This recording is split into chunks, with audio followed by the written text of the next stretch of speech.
Hello friends, welcome to my YouTube channel Sweet Moment. I am here with a new part of Until Next Life. तो friends ये story मैं आप लोगों के साथ काफ़ी दिन से शेयर नहीं कर पा रही थी क्योंकि आप लोगों ने मुझसे ऑप्शन फर्स्ट चूज़ करने को कहा था। बट गाइज आज मैंने टीम द अनटेम्ड का part and angel in love का लास्ट पार्ट भी अपलोड कर दिया था और कल मेरे इंटरनल ख़त्म हो चुके थे और मेरे पे थोड़ा सा टाइम था, तो मैंने सोचा कि आज मैं अंटिल नेक्स्ट लाइफ का पार्ट भी आप लोगों के साथ शेयर कर दूँ। तो गाइस लास्ट पार्ट में मैंने आपको वांगजी और विंग के एशियन टाइम की स्टोरी सुनाई थी, जहाँ विंग लाइब्रेरी में वांगजी के बचपन की एक शर्ट पकड़ के सो रहा था। जब वांगजी देखता है तो वो विंग के सामने रोने लगता है और विंग उससे पूछता है कि वांगजी क्या तुम्हें भी इमोशंस हैं? तो वांगजी कहता है कि हाँ विंग, सिर्फ तुम्हारे लिए। तो अगर आपने अंटिल नेक्स्ट लाइफ का पार्ट 3 नहीं देखा है तो लिंक मैं डिस्क्रिप्शन बॉक्स में दी है, आप वहाँ जाके देख सकते हैं। और फ्रेंड्स ये तो आप लोग को भी यार सुन के याद हो चुका होगा कि अगर आप मेरे चैनल पे न्यू हैं और आपको मेरी वीडियोस पसंद आती हैं तो मेरे चैनल को सब्सक्राइब करके ही जाइएगा और आगे के पार्ट्स देखने के लिए और गाइस मेरी बोरिंग बातें सुनने के लिए बेल आइकन को प्रेस करना मत भूलिएगा and video like and share. तो फ्रेंड्स अब आगे की स्टोरी प्रेजेंट टाइम की है, जहाँ विंग और वांगजी होटल रूम में एक बेड पे सो रहे थे। तभी विंग को अपने कानों में वांगजी की आवाज़ सुनाई देती है, जो उससे कहता है कि हे डॉक्टर उठो। जब विंग अपनी आंखें खोलता है तो वांगजी का फेस उससे जस्ट 1 इंच की दूरी पर था। विंग वांगजी को लंजा बुलाता है और उसके लिप्स पर किस करने के लिए उसके क्लोज मूव करने लगता है, पर वांगजी थोड़ा सा पीछे हट जाता है और कहता है कि मुझे पता है कि हम दोनों लवर्स नहीं हैं, पर फिर भी मुझे किसी और के नाम से बुलाओगे तो क्या मुझे हर्ट नहीं होगा? और फिलहाल तो मेरे बोन्स में बहुत दर्द हो रहा है, मेरे बोन्स ऑलमोस्ट टूटने वाले हैं, वो भी तुम्हारी वजह से। विंग को वांगजी की बात समझ नहीं आती, पर सडनली उसे याद आता है कि वो वांगजी की वेस्ट को रैप करके सोया हुआ है और उसने वांगजी के आर्म्स को भी पकड़ा हुआ था। विंग वांगजी से अलग हो जाता है और वांगजी से ऑकवर्डली स्माइल करते हुए सॉरी बोलता है। वांगजी बेड से उठ के वॉशरूम में चला जाता है। विंग कहता है कि ऐसा लगता है कि तुम्हारे साथ साथ मेरी ये वियर्ड हैबिट भी वापस आ गई है। कुछ टाइम बाद विंग उस होटल से अपने हॉस्पिटल वर्क के लिए चला जाता है। जब वांगजी देखता है कि यहाँ विंग नहीं है तो वो तुरंत रेडी होकर वहाँ से भागने के लिए रूम के बाहर आ जाता है, पर तभी 2 बॉडीगार्ड उसके सामने आ जाते हैं और उसके रास्ते को ब्लॉक कर देते हैं। वो बॉडीगार्ड्स कहते हैं कि सर आप यहाँ से नहीं जा सकते। वांगजी ये वर्ड सुनते ही बहुत ज़ोर ज़ोर से हंसने लगता है और कहता है कि मेरे लिए ये वर्ड सर सुनना बहुत ही ज़्यादा वियर्ड है, पर फिर भी एक्सक्यूज़ मी, मैं यहाँ से जाना चाहता हूँ। बॉडीगार्ड कहते हैं कि पर सर मिस्टर विंग ने हमें ये ऑर्डर दिया है कि आप यहाँ से कहीं भी नहीं जाएंगे। वांगजी चिल्लाते हुए कहता है कि डैम इट, क्या मैं किसी जेल में हूँ और तुम्हारा ये बॉस क्या पूरी तरीके से क्रेजी है? मैं यहाँ से जा रहा हूँ। वो बॉडीगार्ड्स कहते हैं कि यहाँ पर खड़े होकर उन्हें कर्ज देने की कोई ज़रूरत नहीं है, तुम यहाँ से अंदर जा सकते हो और हमें दिख रहा है कि कौन किसे ट्रबल में डालने जा रहा है। वांगजी को जैसे ही ये रियलाइज़ होता है कि विंग की वजह से ही आज वो जेल के बाहर है, तो वो तुरंत एक पपी में कन्वर्ट हो जाता है और स्वीटली स्माइल करते हुए कहता है कि पर क्या मैं किसी को कॉल कर सकता हूँ? बॉडीगार्ड्स कहते हैं कि हाँ, तुम्हें इसकी परमिशन है। वांगजी एक नंबर याद करता है और उसे तुरंत डायल करता है। कुछ टाइम बाद उस फ़ोन पे से एक यंग बॉय की आवाज़ आती है कि कौन बोल रहा है। वांगजी जब ये फैमिलियर वॉइस सुनता है तो उसका हार्ट मेल्ट हो जाता है। वांगजी कहता है इट्स मी लिटिल लॉयन, जुयांग तुम कैसे हो? जुयांग कहता है कि वांगजी तुम कैसे हो, मैं तुम्हें लेकर बहुत टेंशन में था, क्या तुम रिकवर हो चुके हो? वांगजी कहता है कि हाँ मैं ठीक हूँ, पर बॉस क्या मुझे बचाने के लिए उन्होंने तुम्हें पीटा, क्या तुम ठीक हो? जुयांग कहता है कि हाँ मैं कोई मर नहीं जाऊँगा, और फिर उसकी वॉइस थोड़ी सी सैड हो जाती है और वो कहता है कि हम दोनों चाइल्डहुड के फ्रेंड्स हैं, मैं तुम्हें अकेले कैसे छोड़ सकता था, पर तुम अभी कहाँ हो? वांगजी कहता है कि मुझे ऐसा लग रहा है जैसे मुझे किसी एंजल ने किडनैप कर लिया हो। जुयांग कहता है कि वांगजी क्या तुमने अपने माइंड को हर्ट कर लिया है, तुम्हें कैसी बातें कर रहे हो? वांगजी कहता है कि मैं सीरियस हूँ, उसने मुझे एक होटल में ट्रैप करके रखा है। जुयांग कहता है कि वांगजी क्या तुम्हें तुम्हारा सुगर डैडी मिल गया है, ये तो तुम्हारे लिए बहुत अच्छा है, और वो बहुत लाउडली हंसने लगता है। वांगजी कहता है कि मैं अभी कॉल काट रहा हूँ और मैं तुमसे जल्द से जल्द मिलने की कोशिश करूँगा, मेरा वेट करना। और फिर वो कॉल काट के अपने चारों तरफ देखने लगता है। वांग जी सोचता है कि वो तो बिल्कुल फाइन है, पर उसके फ्रेंड का क्या, वो वहाँ बिल्कुल अकेला है।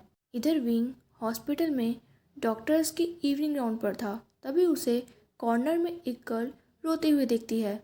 विंग उस गर्ल को उठाकर अपने पास एक बेंच पर बिठाता है और उससे पूछता है कि लिटिल वन, तुम क्यों रो रही हो। वो गर्ल कहती है कि मेरी मॉम की तबीयत खराब है, मुझे डर लग रहा है डॉक्टर अंकल, क्या मेरी मॉम मुझे छोड़कर चली जाएंगी। विंग ये बात सुनते ही अपना सर नीचे कर लेता है और अपने टीयर्स छुपाने की कोशिश करता है, क्योंकि वो उस गर्ल को डराना नहीं चाहता था। विंग की मदर जब अपनी लास्ट ब्रेथ ले रही थी तब विंग उन्हीं के पास था, पर फिर भी वो उस गर्ल को कंफर्ट करने की कोशिश करता है और उससे पूछता है कि तुम्हें पता है कि मदर्स को सबसे ज़्यादा डर किस बात से लगता है। वो गर्ल मना कर देती है। विंग कहता है कि अपने चिल्ड्रंस के आंसुओं से ये उन्हें सबसे ज़्यादा हर्ट करता है।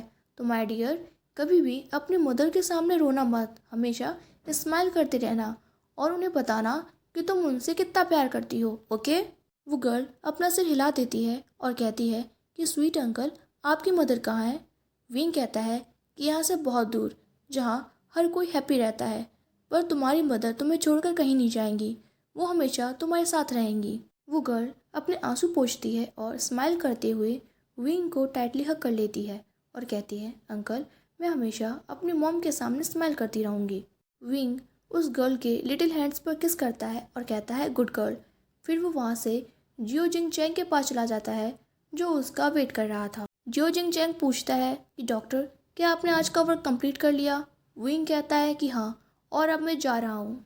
जियो जिंग चैंग विंग को टीज करते हुए कहता है कि मैं बहुत सरप्राइज्ड हूँ, तुम हमेशा हॉस्पिटल में इसलिए रुकते थे क्योंकि घर पे तुम्हारा इंतज़ार करने के लिए कोई नहीं होता था, पर अब मुझे लग रहा है कि तुम्हें तुम्हारा लवर मिल गया है।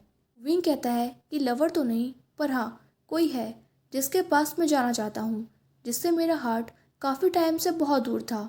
ये बहुत अमेजिंग फीलिंग है लिटिल बॉय। और वो जियो जिंग चैंग के हेयर को मैस करके वहाँ से स्माइल करते हुए चला जाता है। इधर वांग जी होटल में वॉशरूम से सिर्फ टॉवल लपेट कर बाहर आता है और विंग को अपने सामने काउच पर बैठे हुए देखता है, तो उसकी आंखें सरप्राइज से बड़ी हो जाती हैं। एज अ डॉक्टर विंग वांग जी के वॉन्ट्स देख रहा था, पर उसकी आंखें वांग जी की बॉडी पर ही फ्रोज हो जाती हैं। वांग जी कहता है कि क्या तुम मेरी बॉडी से इतना ज़्यादा अमेज्ड हो, पर यह कोई नई बात तो नहीं है। विंग वांग जी की नॉटी वॉइस सुनकर अपने सेंसेस में वापस आता है। विंग सोचता है कि वांग जी अभी भी एक किड है, पर उसकी बॉडी बहुत ही ज़्यादा स्ट्रॉन्ग है। वो खुद को वांग जी के चेस्ट की तरफ देखने से नहीं रोक पा रहा था। विंग कहता है कि तुम सिर्फ एक अनोइंग किड हो। फिर वो फूड को टेबल पर रखते हुए वांग जी को इनवाइट करता है और कहता है कि जल्दी से कुछ क्लॉथ्स पहन लो और यहाँ पर आओ, खाना खाते हैं। पर वांग जी कहता है कि मेरे पास अभी पहनने के लिए एक भी क्लॉथ नहीं है, मैंने अपने सारे क्लॉथ वॉश कर दिए हैं। विंग कहता है कि ठीक है, कल हम दोनों शॉपिंग पे चलेंगे और तुम्हारे लिए बहुत सारे न्यू क्लॉथ्स खरीदेंगे। वांग जी कहता है कि ठीक है, पर तुम अपने घर जाने की जगह यहाँ क्यों आए हो। विंग कहता है कि वो खाली है और मुझे वहाँ पर लोनली फील होता है। फिर वो वांग जी की तरफ स्माइल करते हुए देखता है और कहता है कि यहाँ तुम्हारे साथ होना ज़्यादा अच्छा है। वांग जी कहता है कि मैं सोचता था कि तुम्हारे पास वो सारी चीज़ें हैं जो हैप्पीनेस के लिए ज़रूरी है, पर ऐसा नहीं लगता, मुझे तुम सेटिस्फाइड नहीं लगते। विंग कहता है कि मनी डजेंट मैटर, हम उसके बिना या उसके साथ भी हैप्पी और अनहैप्पी भी हो सकते हैं। सबसे मोस्ट इम्पॉर्टेंट चीज़ हमारे आसपास के लोग होते हैं। वांग जी विंग की आंखों में डीपली देखते हुए कहता है कि क्या तुम्हारी लाइफ में कुछ भी लकी है। विंग कहता है कि मैं हमेशा से अपने किसी प्रीसियस को मिस करता रहा हूँ, पर अब कोई बात नहीं, मैं उसे फाइंड कर चुका हूँ। वांग जी पूछता है कि कौन। विंग कहता है कि वो अभी मेरे साथ है, तुम। वांग जी ये सुनकर सरप्राइज्ड हो गया था, क्योंकि विंग अभी एकदम सीरियस लग रहा था।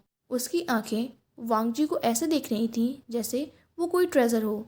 आज तक विंग के अलावा किसी ने भी वांग जी को इतने काइंडली तरीके से ट्रीट नहीं किया था। वांग जी ऑकवर्डली स्माइल करते हुए कहता है कि ये किसी को हिट करने की बहुत ओल्ड ट्रिक नहीं हो गई। विंग स्माइल करते हुए कहता है कि पर इसने फिर भी तुम्हारे हार्ट को हिट कर दिया है ना। वांग जी कहता है शायद। फिर वो अपने सीट से उठ जाता है और विंग के लैप्स में जाकर बैठ जाता है। उसकी स्मूथ स्किन विंग के आर्म्स को टच कर रही थी। वो थोड़ा सा नीचे झुकता है और अपने फोरहेड को विंग के फोरहेड से रब करता है।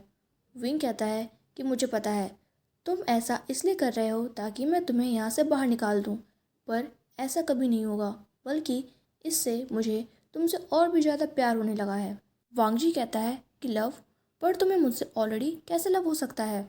विंग वांग जी की इस बात पर बिल्कुल भी अटेंशन नहीं देता है और वो वांग जी को उसके वेस्ट से उठाकर बेड पर लिटा देता है। फिर वो उसकी बॉडी को ब्लैंकेट से कवर कर देता है और वो बेड पर वांग जी के पास बैठकर उसके फॉरहेड को रब करने लगता है और कहता है कि अगर तुम इस तरह घूमोगे तो तुम्हें कोल्ड हो जाएगा और अब सो जाओ। वांग जी स्लीपी वॉइस में पूछता है कि क्या तुम भी यहीं सोओगे। विंग कहता है कि क्या तुम चाहते हो। वांग जी कहता है कि हाँ, क्योंकि तुम पास रहते हो तो मुझे सेफ फील होता है, ये जानते हुए भी कि तुम एक क्रेजी हो।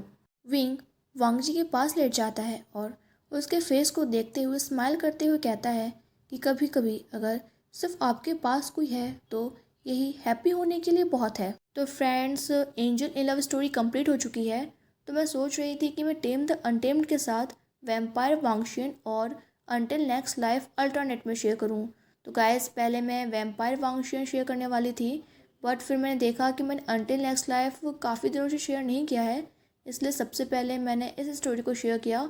और कल गाइस मैं टेम द अनटेम्ड के साथ वैम्पायर वांगशियन आप लोगों के साथ शेयर करूँगी। तो अगर आप लोग को ये वीडियो अच्छी लगी हो, please like this video and subscribe my channel. Bye bye, take care.